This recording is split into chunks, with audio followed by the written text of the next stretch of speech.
नमस्तेस्तु भगवन् विश्वेश्वराय महादेवाय त्र्यम्बकाय त्रिपुरान्तकाय त्रिकाग्निकालाय कालाग्निरुद्राय नीलकण्ठाय मृत्युञ्जयाय सर्वेश्वराय सदाशिवाय श्रीमान् महादेवाय नमः। ॐ नमः शम्भवाय च मयोभवाय च नमः शङ्कराय च मयस्कराय च नमः शिवाय च शिवतराय च।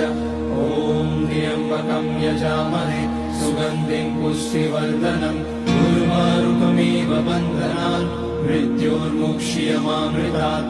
नागेन्द्रहाराय त्रिलोचनाय भस्माकराय महेश्वराय नित्याय शुद्धाय दिगम्बराय तस्मै नकाराय नमः शिवाय। मन्दाकिनी सलिलचन्दन चर्चिताय नन्दीश्वर प्रमथनाथ महेश्वराय